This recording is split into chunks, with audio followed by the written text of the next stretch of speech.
ఇప్పుడే జీ5 app download చేయండి. చూడండి మీ ఫేవరెట్ టీవీ షోస్ ఎప్పుడైనా ఎక్కడైనా. అత్తయ్య వాళ్ళు మా గురించి ఎంతలా తలుచుకుంటున్నారో. తలుచుకునే వాళ్లే అయితే తరిమేయరు. మీ మీద కొంచెం కూడా ప్రేమ లేకుండా బయటికి గెంటేసిన వాళ్ల గురించి నువ్వింతలా జాలి పడాల్సిన అవసరం ఏమీ లేదు. నీకసలు వాళ్ల మీద కోపం రావడం లేదా? నిహారిక సౌమ్యను దొంగ అన్నప్పుడు కృష్ణబావ దొంగ అని నేను నిజం చెప్పనందుకు నీకు నా మీద చాలా కోపమొచ్చింది. తర్వాత నువ్వు సరిగా మాట్లాడలేదు కూడా. ఆ కోపం నీకు ఎన్ని రోజులుంది? పోయింది కదా.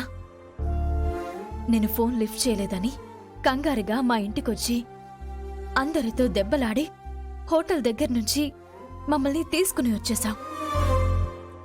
అందుకే అక్క, కొన్ని బంధాలను ఎంత దూరం చేసుకుందామనుకున్నా దూరం కావు. అత్తయ్య మావయ్యలు మమ్మల్ని వెతుక్కుంటూ వస్తారని నాకు నమ్మకం ఉంది. నీ నమ్మకాలకొక దండం తల్లి. అలా జరిగినప్పుడు చూద్దాంలే. ముందు మీరు భోంచేయండి.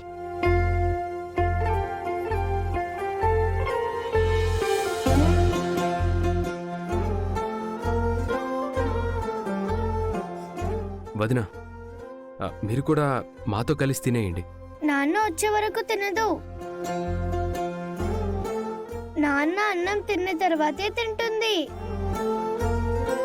నువ్వు చాలా గ్రేట్ వదినా. నరసింహం గారు బాధ్యత తెలియకుండా ప్రవర్తిస్తున్నారు. ఆయన కోసం నువ్వు చాలా చేస్తున్నావు. ఓర్పుతో ఉంటున్నావు. ఎప్పటికైనా మారతాడనే ఆశ చచ్చిపోయింది. భార్యగా నా బాధ్యతనైతే నేను చూపించాలి కదా.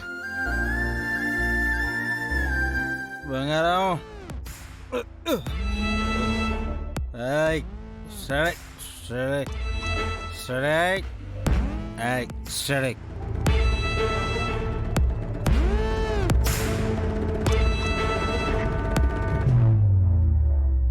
ఈ మధ్య అంతా డబ్బులు లేవు.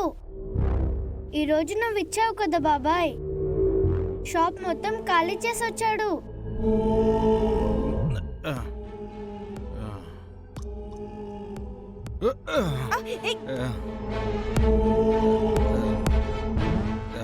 నరసింహం గారు, స్టడీ స్టడీ.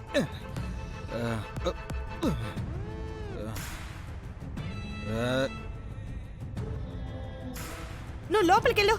అదేంటి, నాకు అన్నం పెట్టవా? ఆ మరిది గారికే పెడదావా? అంటే తాగొచ్చాను కదా అని అంత చీప్ అయిపోయానా? నువ్వెక్కువ మాట్లాడకుండా లోపలికి వెళ్ళు. ఏంటే, చెల్లెలు వచ్చింది కదా అని సౌండ్ పెంచుతున్నావు? చెంప పగిలిపోతుంది. జీ5 యాప్ డౌన్లోడ్ చేసి అన్ని ఎపిసోడ్స్ పూర్తి ఉచితంగా చూడండి.